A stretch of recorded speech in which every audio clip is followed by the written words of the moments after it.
Je vais introduire le docteur Marvoud qui travaille à l'Institut Jules Bordet et qui est spécialisé dans des lymphomes très rares, là pour le coup, qui sont les lymphomes cutanés, une entité tout à fait à part avec des traitements qui ne ressemblent pas forcément à ceux des autres lymphomes. Et donc, Marie, à toi. Merci. Merci à l'association de m'avoir invitée pour parler de cette maladie très rare et à vous tous d'être présents ici. Et merci à Marie-Christine d'avoir déjà donné des notions pour comprendre cette maladie, le lymphome cutané. Ah, pardon. Alors, on va parler, vous voyez ici de quoi on va parler de nos personnages, du diagnostic, des symptômes qui sont liés à la maladie, ainsi que les prises en charge qu'on peut faire et les traitements. En fait, le lymphome cutané, il peut être d'origine T ou B, donc qui sont les lymphocytes que Marie-Christine vient de nous expliquer. C'est un cancer très rare, encore plus rare que tous les lymphomes. Il est important de dire que c'est une maladie non contagieuse et qui ne se transmet pas à la descendance, qu'elle survient principalement chez les hommes au-delà de 60 ans, que la cause du lymphome cutané est généralement inconnue et qu'il est important de distinguer les lymphomes à localisation cutanée qui sont développés à partir des ganglions, qui sont donc les lymphomes systémiques et qui, au décours de leur expansion, donnent une lésion cutanée, des lymphomes cutanés qui, eux, se développent uniquement au niveau de la peau, mais qui, plus tardivement, peuvent migrer dans les organes. Donc, c'est des sens inverses d'évolution. Alors, Marie-Christine vient de vous en parler. L'OMS, donc l'Organisation mondiale de la santé, classifie les maladies et les lymphomes cutanés. Vous voyez qu'il y en a énormément. On va se focaliser sur les lymphomes cutanés de type mycosis fungoïde. Il faut savoir que cette classification s'enrichit de plus en plus grâce à une meilleure compréhension des maladies et surtout les techniques de développement qui nous permettent de déterminer quels sont les gènes qui sont malades. Ces classifications ne sont pas juste de la discussion d'experts, elles sont très importantes parce qu'elles permettent finalement de donner la bonne entité diagnostique, de donner un pronostic aux patients et surtout de proposer des actions thérapeutiques qui sont ciblées et adéquates parce que tout ne se traite pas de la même façon. Alors, pour expliquer ce que c'est le lymphome cutané, eh bien, j'ai représenté, j'espère que le petit ici, non, le pointeur ne fonctionne pas. Sur la partie de gauche, vous avez un épiderme qui est normal et dedans, il y a un lymphocyte. Les lymphocytes, donc, sont les cellules qui vont nous défendre contre les agressions et forcément, il y en a beaucoup dans la peau puisque la peau est ouverte vraiment vers l'extérieur. Pour un événement qu'on ne connaît pas, pour une raison qu'on ne connaît pas, un de ces lymphocytes va acquérir une anomalie dans son capital génétique qui va entraîner un désordre dans son programme et faire que cette cellule va se diviser de façon anarchique et non contrôlée par l'organisme.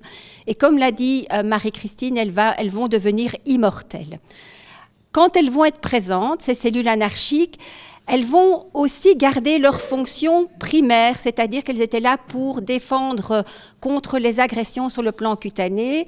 Et donc, en fait, elles vont s'activer comme s'il y avait une inflammation. Et donc, en général, la peau va être rouge.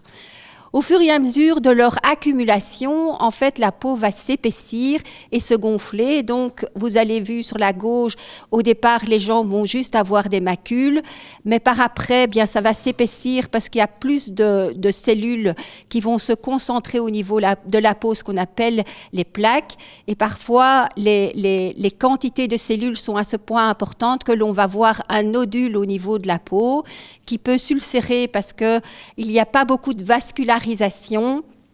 Et donc, ces cellules peuvent en fait nécroser. Et le stade ultime, c'est quand les cellules en fait vont migrer au niveau du compartiment sanguin et vont tout à fait envahir l'espace cutané et la peau va être alors dans une phase érythrodermique. L'histoire naturelle de ces lymphomes, c'est qu'elles vont, pour certains cas, s'étendre progressivement vers des autres compartiments, qui sont les compartiments sanguins, ganglionnaires et les viscères, qui sont le poumon, le foie, le rein, tous les autres organes.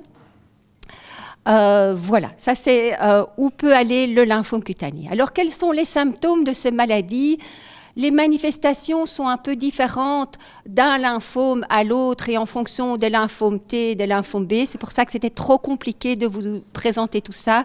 Donc, je me suis focalisée sur le mycosis fungoïde. Ce lymphome se manifeste par des plaques rouges, souvent arrondies, qui démangent et qui sont situées dans les zones cachées du soleil. Ou de la lumière. Donc, c'est surtout au niveau des fesses, au niveau de la face interne des cuisses ou des bras. Au début, les plaques peuvent disparaître toutes seules ou avec l'exposition du soleil, mais ensuite, elles peuvent persister et s'étendre. L'évolution est très lente sur plusieurs années, même plusieurs dizaines d'années. Et ce n'est pas loin d'être le cas chez tous les patients, mais chez certains patients, l'évolution peut être beaucoup plus agressive avec l'apparition de tumeurs. Donc, comme je vous ai expliqué, les tumeurs, ce sont une accumulation locale de cellules lymphomateuses ou de rougeurs sur l'ensemble du corps qu'on appelle érythrodermie et qui sont souvent à l'origine de démangeaisons importantes, de desquamations très marquées, d'œdème de la peau parce que la peau gonfle et d'ailleurs, dans ce cas-là, le patient prend beaucoup de poids. Il peut y avoir vraiment une lichenification de la peau, comme s'il y avait une espèce de mycose très étendue. Les gens peuvent perdre leurs cheveux parce que le follicule pileux est atteint et d'ailleurs ils perdent les poils sur quasiment tout le corps également. Et la maladie est également marquée par une dystrophie, c'est-à-dire que les ongles s'abîment très fortement et il peut y avoir des développements de plaques au niveau de la paume des mains et des pieds.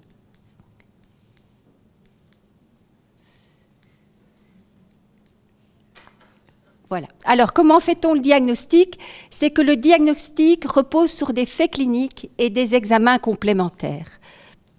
Alors, les critères cliniques qui laissent suspecter un mycosis fungoïde, eh bien, c'est des macules ou des plaques persistantes et ou progressives, avec des atteintes dans des zones cutanées non exposées au soleil, qui varient dans la forme et la taille des lésions et qui peuvent être associées avec une poïkilodermie. Et maintenant, vous vous dites tous, j'ai peut-être un lymphome cutané. Donc, mais en fait, le mycosis fungoïde est une maladie caméléon de la peau. C'est une entité qui peut être confondue avec de nombreuses pathologies bénignes de la peau, donc toutes les dermatites, tous les eczémas, tous les psoriasis, toutes les réactions médicamenteuses, le parapsoriasis, le lichen plan, la sclérodermie localisée, la folliculite, le pityriasis lichénoïde, le vitiligo, les papuloses lymphomatoïdes. Et je ne suis pas dermatologue, donc il doit certainement encore avoir d'autres lésions.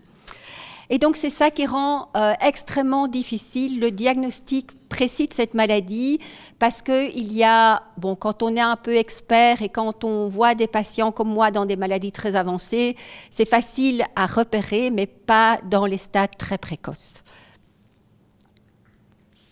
Alors, le diagnostic positif d'un mycosis fungoïde, il est confirmé par une biopsie cutanée.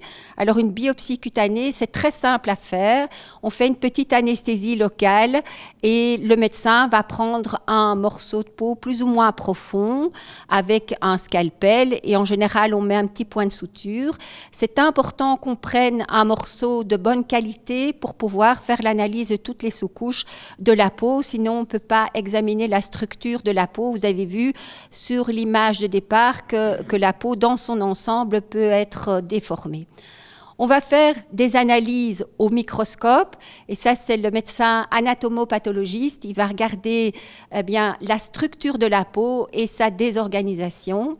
Il va également utiliser des marqueurs pour pouvoir identifier les cellules par rapport à l'autre. Sur les cellules qu'il estime anormales, il va également utiliser des colorants pour pouvoir voir leur carte d'identité et ainsi pour voir s'il y a des cellules qui sont surreprésentées par rapport à l'autre. Ce sont les techniques qu'on utilise pour rechercher une cellule cancéreuse. Par ailleurs, il y a d'autres laboratoires qui vont être impliqués dans le diagnostic et l'analyse. On va faire des analyses au niveau du chromosome des cellules, c'est ce qu'on appelle la cytogénétique, parce que quand on va voir le chromosome de la cellule, c'est le capital génétique de la cellule, c'est son code. Et donc, s'il y a une anomalie dans le code, c'est ça qui fait que la cellule devient cancéreuse. Et donc, tout ce qu'on va identifier comme anomalie dans le code de la cellule permettra de nous déterminer quelle est l'anomalie qui fait que la cellule s'est développée. Et donc, on peut chercher ces anomalies par des techniques de cytogénétique et maintenant, bien plus précises encore, par des techniques de biologie moléculaire qui ne font que faire des progrès qui sont juste exponentiels et incroyables, ce qui nous permet finalement de faciliter des diagnostics qui auparavant étaient très compliqués parce qu'on ne parvenait pas à identifier. On voyait qu'il y avait des cellules anormales sans vraiment trouver si elles étaient totalement anormales. Mais la signature des anomalies génétiques nous permet de confirmer que ce sont des lymphomes. Alors, les pièges du diagnostic, eh bien, c'est un diagnostic difficile et délicat. Difficile de différencier cliniquement des lésions bénignes, d'eczéma et de psoriasis. Par ailleurs, dans l'eczéma et le psoriasis, on utilise énormément de corticostéroïdes qui sont largement indiqués dans les maladies cutanées et qui sont très efficaces pour traiter les mycoses fongoïdes locaux. Et ces corticostéroïdes peuvent eux-mêmes masquer les aspects typiques du mycosis fongoïde au niveau du microscope et donc rendre en plus l'interprétation des biopsies très délicate. Et donc en fait, pour ces patients-là, il faut parfois plusieurs années avant que le diagnostic définitif soit posé. Il faut en général également un nombre important de biopsies cutanées. On estime qu'il faut en général plus ou moins 10 biopsies cutanées pour qu'on puisse aboutir au diagnostic définitif.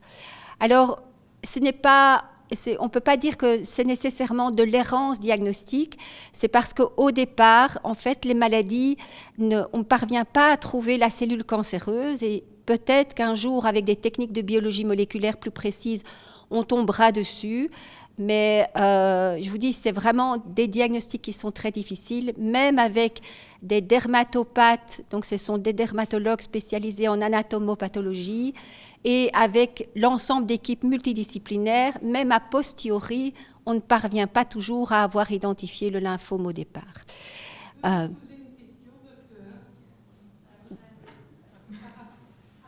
Après, oui, voilà. Si vous pouvez noter votre question, écrivez votre question, on y répondra après. Génial, voilà. Alors, une fois qu'on a fait le diagnostic, il faudra évaluer les 4 compartiments qui peuvent être atteints. Donc, le premier compartiment, c'est la peau et les aires ganglionnaires. Et ça, il faut faire un examen clinique complet. J'espère que les technologies actuelles permettront d'avoir des imageries cutanées qui soient bien plus faciles qu'un examen humain. Mais voilà, on peut espérer. L'évaluation du compartiment sanguin, ça c'est très facile, on fait une prise de sang. Et si on veut évaluer s'il y a une maladie au niveau des ganglions profonds ou des viscères, eh bien on va réaliser un scanner. Alors, c'est tous les stades de la maladie, tous les patients ne doivent pas avoir des évaluations aussi poussées. Si un malade a une localisation cutanée isolée, il n'est pas nécessaire de réaliser des scanners pour ces patients-là. Et donc, il y a des critères de sélection.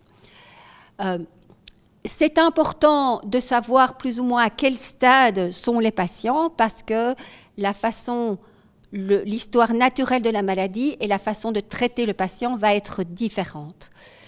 Et donc, on va avoir en fait des patients qui vont avoir un pronostic très différent Et les patients qui ont un stade très localisé, c'est la majorité des patients, heureusement.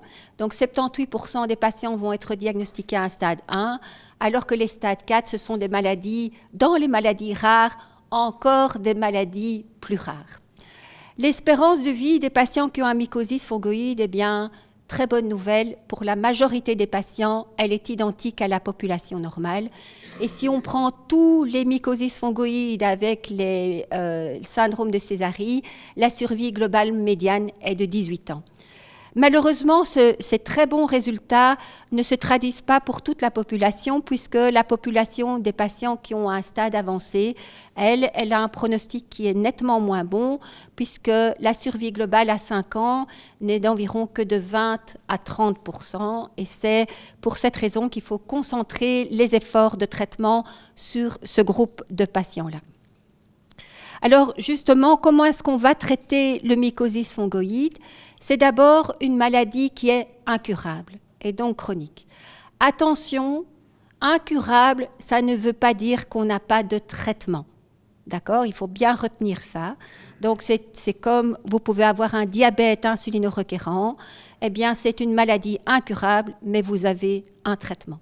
D'accord ? C'est important de se souvenir de ça parce qu'à un moment ou un autre, pour certains patients, même dans d'autres lymphomes, on va vous parler de maladies incurables, mais incurables, c'est tout à fait différent que pas de traitement. On va aussi poser la question, quel est l'objectif du traitement ? L'objectif des traitements, c'est de contrôler les symptômes, parce que l'aspect cutané, évidemment, par définition, il est très important et surtout les patients ont beaucoup de prurite. Et donc, on va devoir utiliser beaucoup de crèmes, d'hydratation, des antihistaminiques pour diminuer le prurite, éventuellement des médicaments qui vont changer la sensibilité de la peau et essayer de chercher avec le patient d'éviter les facteurs déclenchants, notamment, par exemple, les douches ou certains vêtements qui sont très irritants. Il faut aussi toujours se poser la question de ne pas nuire aux patients. En effet, il faut éviter de donner des médicaments qui pourraient avoir des effets secondaires sur le long terme et qui finalement font pire que mieux, peut-être bien immédiatement, mais qui entraînent trop de risques pour le patient, puisque comme vous l'avez vu, la majorité des patients vont avoir une espérance de vie qui est normale, donc il ne faut pas nuire avec les traitements. Alors, les principes de traitement, eh bien, je vous ai résumé ici une tentative de comment on applique les traitements. C'est impossible de vous les résumer, mais j'ai mis 3 façons de traiter les maladies cancéreuses, mais Alice Wolfram va vous les expliquer un petit peu après. C'est que soit on peut s'attaquer directement sur les gènes et le chromosome de la cellule, et donc on va entraîner une dégradation de l'ADN. C'est ce que fait la radiothérapie ou les UVA ou la photothérapie ou les dérivés de la vitamine A. Soit on utilise des agents cytotoxiques, c'est-à-dire ce que vous entendez en général de ce que ça veut dire la chimiothérapie, donc qui va interférer dans le processus de division de la cellule à différentes étapes. Soit on peut utiliser de l'immunothérapie, c'est-à-dire des anticorps monoclonaux qui vont cibler la cellule cancéreuse et qui en même temps vont donner une clé au système immunitaire pour donner un message pour détruire cette cellule cancéreuse. Et il existe beaucoup de médicaments d'immunothérapie et dans le cadre du lymphome cutané, on a à disposition le brintuximab qui lui est couplé avec une petite chimiothérapie et il y a le mogamulizumab qui lui est un immunomodulateur en même temps. Alors, les traitements cutanés, les indications, c'est pour les formes locales et en complément d'un traitement systémique pour les formes avancées. C'est principalement des corticostéroïdes. C'est une chimiothérapie qui s'appelle l'Imiquimod en topique cutané, qui est très efficace et dont on a eu la chance d'avoir le remboursement depuis 2 ans. C'est simplement de la photothérapie par UVB et UVA avec un médicament pour rendre les cellules plus sensibles aux UV et c'est éventuellement un traitement de radiothérapie locale. Alors, quand la maladie n'est pas contrôlée dans ses symptômes ou qu'elle est trop étendue et qu'on ne peut pas faire un traitement d'irradiation sur toute la peau, bien que pour certaines techniques de radiothérapie, on peut le faire. Donc, c'est quand on a une réponse insuffisante à ce traitement local ou lorsque la maladie atteint une surface corporelle trop importante, eh bien, on va devoir donner des médicaments qui vont agir de façon générale et comme ils vont suivre le sang, eh bien, ils vont agir dans tous les compartiments atteints par la maladie. Et donc, on donne en général du méthotrexate à petite dose, des dérivés de la vitamine A, de l'interféron qui est un médicament très complexe qui va modifier un peu le système immunitaire, des immunochimiothérapies ciblées, des immunothérapies, les bains d'électrons qui est une technique très particulière de radiothérapie. On peut également faire de la photophérèse et plus rarement, on est amené à utiliser des chimiothérapies conventionnelles et parfois proposer des allogreffes de moelle chez ces patients-là, mais c'est beaucoup plus rare.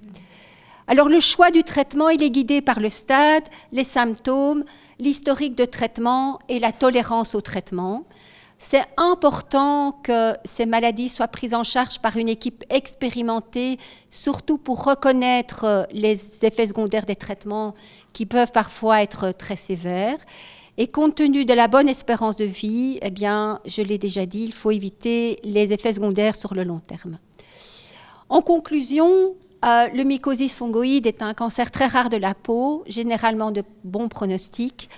Avoir un mycosis fongoïde en stade avancé est encore une rareté dans la maladie rare et je pense qu'il faut encourager les patients à être pris en charge dans des équipes multidisciplinaires qui sont dédicacées et qui ont une expertise sur plein d'aspects, sur les dermatologues, avec le biologiste, l'anatomopathologiste, mais des équipes infirmiers spécialisées dans les soins de plaies parce que ce sont des plaies complexes et qui n'ont rien à voir avec les plaies qu'on peut voir habituellement, des radiothérapeutes, en dernier lieu un hématologue, un psychologue et des kinésithérapeutes.